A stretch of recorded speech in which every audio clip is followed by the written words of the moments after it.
Hi everyone. आज की class में हम देखने वाले हैं क्लास 10th साइंस का इम्पोर्टेंट चैप्टर इलेक्ट्रिसिटी। आज की इस वीडियो में हम 10 से 15 मिनट की वीडियो में इस चैप्टर को पूरा ढंग से रिवाइज करेंगे और मुझे उम्मीद है कि तुम सबने ये पहले चैप्टर अच्छे से पढ़ रखा होगा। चलिए स्टार्ट करते हैं। तो सबसे पहले बात करते हैं चार्ज। चार्ज क्या होता है तुम सभी जानते होंगे। Charge is the property of matter due to which it feel a electric force. Okay, charge को डिनोट करते हैं हम कैपिटल क्यू से। इसकी एस यूनिट होती है कूलम। अब इसकी कुछ प्रॉपर्टीज की बात करते हैं। तो जैसे कि लाइक चार्ज जो होते हैं वो आपस में क्या करते हैं, रिपल, और अपोजिट चार्ज हमेशा क्या करते हैं, अट्रैक्ट। दूसरी प्रॉपर्टी क्या होती है, क्वांटाइजेशन ऑफ चार्ज। मतलब किसी भी मैटर के अंदर जो भी चार्ज होगा वो इंटीग्रल मल्टीपल होगा बेसिक यूनिट ऑफ चार्ज। यहाँ पे एन क्या हो जाएगी, नंबर ऑफ इलेक्ट्रॉन, कितने इलेक्ट्रॉन होते हैं। मैं ये नहीं कह सकता कि किसी के अंदर, किसी बॉडी के अंदर 1.5 चार्ज है या 1.3 charge.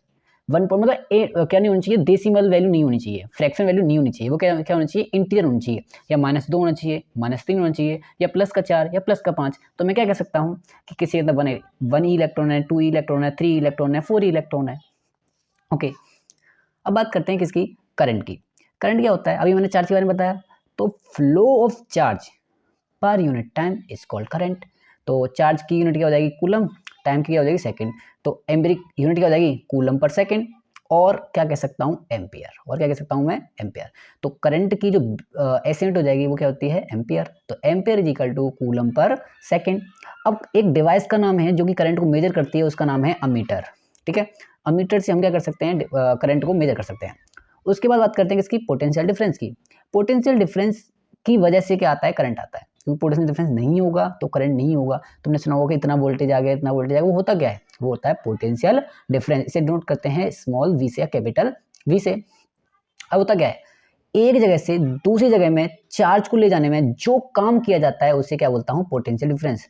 Work done in carrying a charge, work done in carrying a charge from one point two another point is called potential difference.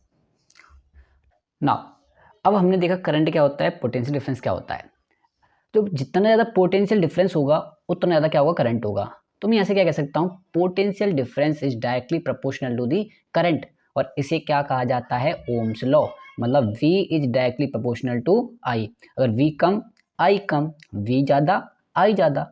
अब इस प्रोपोर्शनलिटी साइन को हटाऊंगा तो यहाँ पे आ जाएगा क्या, R। तो V is equal to R into I, और R is equal to V upon I। अब ये जो R होता है वो क्या होता है, एक रेजिस्टेंस होता है। मतलब यहाँ बेसिकली यहाँ पे एक कांस्टेंट है और इस कांस्टेंट का नाम क्या होता है, रेजिस्टेंस। ठीक है, अब बात करते हैं रेजिस्टेंस क्या होता है। Resistance is the obstruction in the flow of charge. मतलब किसी भी चार्ज को फ्लो होने से जो रोकता है उसे क्या कहा जाता है, रेजिस्टेंस कहा जाता है। इसकी एस यूनिट होती है ओम। इसका फॉर्मूला होता है R is equal to rho into L by A. तो यहाँ से मैं क्या कह सकता हूँ, R is directly proportional to L. तो मतलब आर बढ़ेगा तो एल भी बढ़ेगा, मतलब एल बढ़ेगी तो आर ही बढ़ेगा, एल कम होगी तो आर भी कम हो जाएगा। अगर मैं वायर का एरिया बढ़ा दूंगा तो रेजिस्टेंस कम, अगर एरिया कम तो रेजिस्टेंस ज़्यादा। अब देखने वाले हैं रेजिस्टिविटी। तो रेजिस्टिविटी क्या होती है, अभी हमने फॉर्मूला देखा था R is equal to rho into L by A. यहाँ पे जो रो था वही क्या था, रेजिस्टिविटी। तो रेजिस्टिविटी का फॉर्मूला क्या हो जाएगा, R A upon L, R A upon L. और ए क्या यहाँ पे एरिया है, एल यहाँ पे क्या है, लेंथ है, और इसकी एस यूनिट क्या हो जाएगी, ओम मीटर। कैसी होगी, आर की जगह रख दो ओम, ए की जगह रख दो मीटर स्क्वायर, और एल की जगह रख दो मीटर, मीटर से मीटर गया, ओम मीटर बचा। तो ये हो जाएगा रेजिस्टिविटी। और रेजिस्टिविटी हमेशा नेचर ऑफ मटेरियल पर डिपेंड होती है। ऐसे नहीं कि लेंथ बढ़ा दी तो रेजिस्टिविटी बढ़ गई, या एरिया कम कर दिया, जो भी कर दिया रेजिस्टिविटी बढ़ गई। रेजिस्टिविटी किसी भी नेचर की, किसी मेटेरियल का नेचर होता है। अब बात करते हैं सीरीज एंड पैरेलल की। अगर तुम किसी भी सर्किट के अंदर जहाँ पे भी तुम्हारी सेल या बैटरी लगी हुई है वहाँ से चलते हुए जाओ, चलते हुए जो जो रजिस्टर तुम्हें एक बार में देखने को मिल जाए वो सारे होंगे सीरीज में, और जो रह जाएँ वो हो जाएंगे पैरेलल में। ठीक, तो सीरीज में आर इक्वल निकालने का फॉर्मूला होता है इन सबको जोड़ दो, और पैरेलल में रेसिप्रोकल करके सबको जोड़ दो। अगर दो रजिस्टर तुम्हारे पैरेलल में हैं तो सीधा फॉर्मूला होता है आर, दोनों को मल्टीप्लाई अपॉन दोनों को ऐड।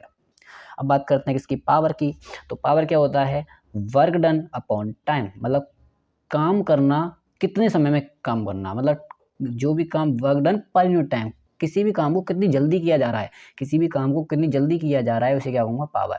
और वर्क डन और एनर्जी एक सेम होती है तो इस power equal to E upon T भी लिख सकता हूँ। ठीक है। ओके, नो वर्क, अब जब मैंने क्या बताया, पावर की जो ऐसा यूनिट जो होती है वो होती है वॉट, और वॉट मैं तभी लिख सकता हूँ जब टाइम सेकंड में हो और वर्क डन किस में हो, जूल में। अब यहाँ से मैं क्या लिख सकता हूँ, energy is equal to P into T, तो energy is equal to P into T.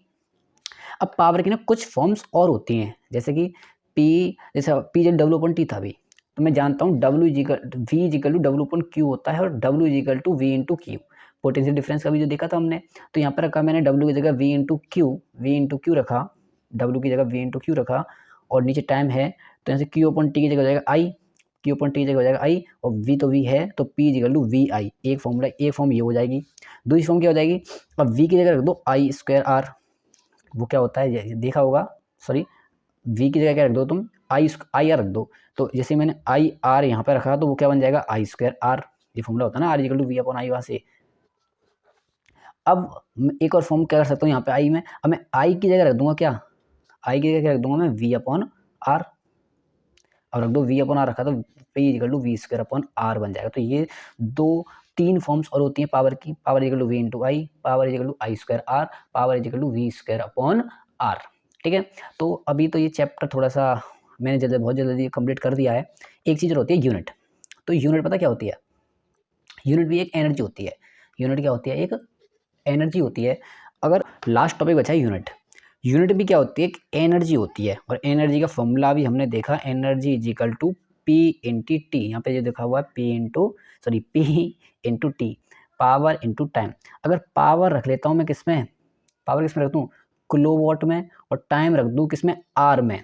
Power किसमें रख दूँ, किलोवाट, और टाइम रख दूँ मैं आर में, तो यहाँ से जो भी निकल के आएगी, जो एनर्जी निकल के आएगी वही किसके बराबर हो जाएगी, 1 यूनिट। जो घर पे यूनिट आती है वही 1 यूनिट होती है।